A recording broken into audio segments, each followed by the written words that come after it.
And also, by having that kind of split and that kind of division, those ego defenses that all psychologists know about, what does that do to thought? What does that do? If we are divided within, right, where you actually now are feeling that one part of you, you're disassociated from it, it's not part of you, it's not integrated into consciousness, then we have to find the internal adversary. And we know that it is. And it doesn't matter whether you buy into Freud's 3-part schemata, or Jung's 4-part schemata. It's simple. We know that there's a conscious and unconscious self. Many divisions. We have the persona. We even call people persons. Right? Here's a person. The word just means a facade. Even the very word refers to just a facade. And as I said, if you have disharmony within these modes of being, right, within the anatomy of your own psyche, some people have more, some people have less. If you have these kinds of divisions and this kind of disharmony, you're not only a weaker individual, you are now dependent on all the gimmickry that's going to come in and tell you how to gain it. So instantly you've lost your center. And then one thing leads to yet another and another and another, as you try to get out of the mix, out of the problem. As we said, the door to truth is narrower than you think. We are entrapped in a maze, in a web. And the strange thing about that web is that the more that you try to escape from it, the tighter it becomes. We're strangling ourselves often by our very attempts to be free. Who do you think loves that? Who do you think earns dividends because of our efforts, even spiritually, to liberate ourselves?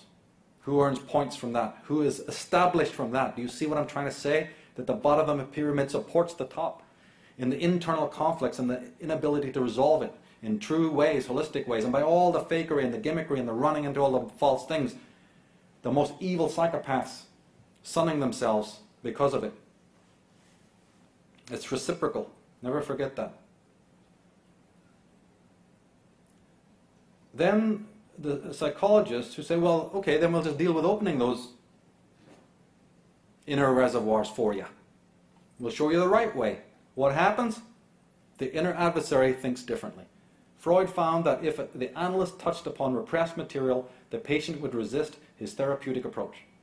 This is not a matter of conscious unwillingness on the part of the patient, or of dishonesty, or of secretiveness.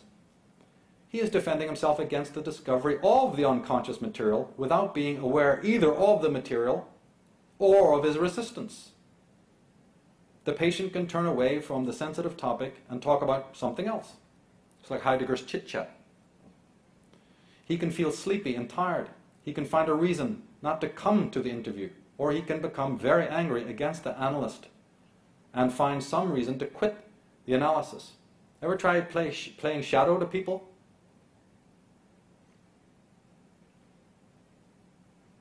It's the resistance, if you take what I said last time. By resisting going into the unconscious, remember Jung's quote about the shadow?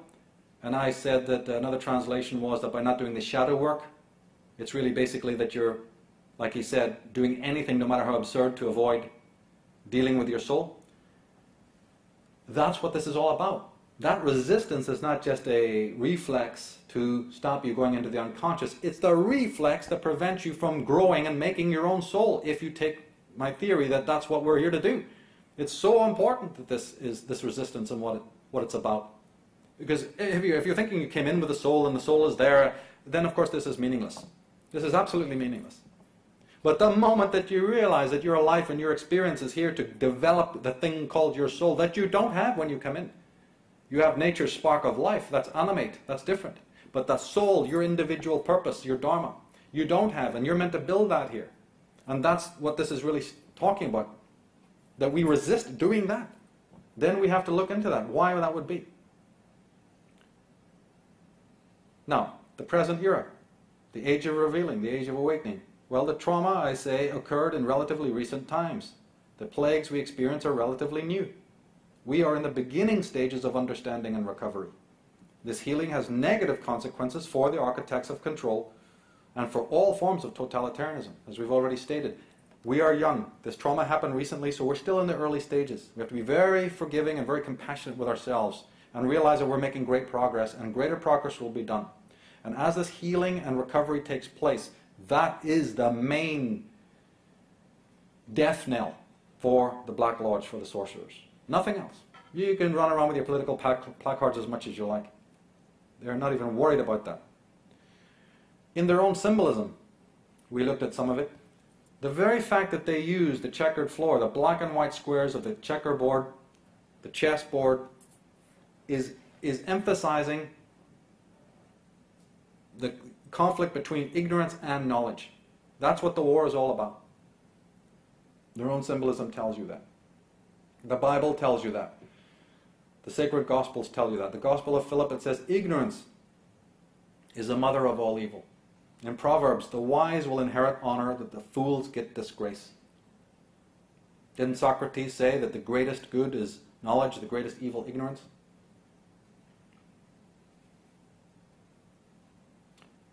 The Indian words for it are dharma and karma. Dharma meaning the reason you're here. Not the reason your mother wanted you to be born and daddy thinks you're going to carry on his name and the uncle wants you to follow in his business and everything and all this nonsense. Or they're going to hand you over to the monks and the priests to do as they say. Dharma is your reason for being here. Karma is ignorance. That's all the word means. And you're not in dharma when you're in karma. When you are not plugged into your selfhood, then you have the karma. When you have your selfhood, karma stops. It's not sins accumulating through time like the priests have lied to you about. That doesn't make any sense if you logically think it over. It makes a lot of sense to them because they can control your ass. But the point is that karma is your ignorance, your unawareness of the true meaning of life. The moment that you are aware of the purpose that you're here, there is no karma. You step out of karma. That's the way out. In modern parlance and philosophical parlance, is simply authentic and inauthentic existence. Now, in many interviews and other works we talked about this, the guilt complex, and how this plugs into all of this. Each one of us has a primal guilt, an unconscious guilt. Not the guilt of doing misdemeanors, and faux pas in this life. That's different. We have a subconscious guilt. Where does it come from? It comes from the commitment to the inauthentic life. It's tied in with karma, but the idea is that the guilt, you have a primal guilt. The psychologists know all about it. But it comes, how do you get it? It comes because you make an unconscious decision to live inauthentically. With that comes a certain guilt. And that guilt then, it's almost like, say, the inauthentic life is the soil. From that grows the tree, the hideous inverted tree of the guilt complex, and from that come all the other negative branches, all the filthy offspring of this one demon. Because now that you've committed to the inauthentic life, now you're going to deny it. Now you're going to justify it, right? Now you're going to decorate it. Now you're going to be in denial and denial of the denial. Now you're going to want this inauthentic existence to be better, brighter, safer, and more secure. Now you're going to say, I want to cluster with other inauthentic souls to make me feel that I've done the right thing. Hence the collectivism that comes about. You see, and there's many more we could mention.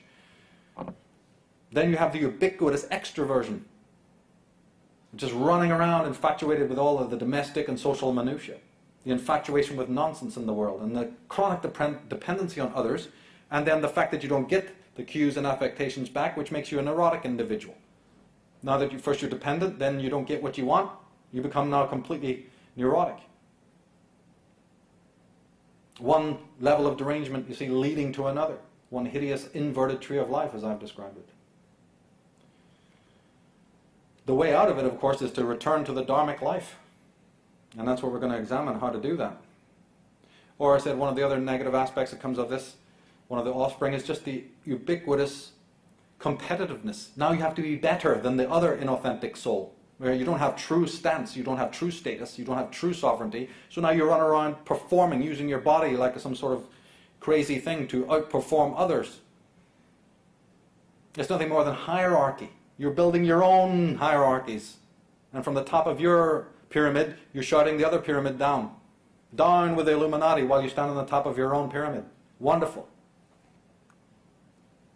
They're doing that, aren't they? They can't rise of their own nature. They're the lowest psychopathic people. But you can rise in another way. Suppress everybody else. Artificially suppress everyone else, and that's how you get a feeling of the high. The spiritual man, the true magus, he rises of his own accord. It's not relevant to what anybody else does. The collectivism, right across the street. Posters saying, we are you, right? I am who I am because of everyone. And people think nothing of this. This makes them fuzzy and warm all over. Because the identity is being sold in the marketplace. Talking again about the unconscious mind and its nature. Freud said nothing can be brought to an end in the unconscious. Nothing is past or forgotten. Right? The sorcerers know this, which is why they use symbolism. Like the Scots historian Carlyle was talking about. They're using that as a weapon against you because they know in here there is no time. In the unconscious, wow, it's a quantum universe in which all reality is there in an implicate way.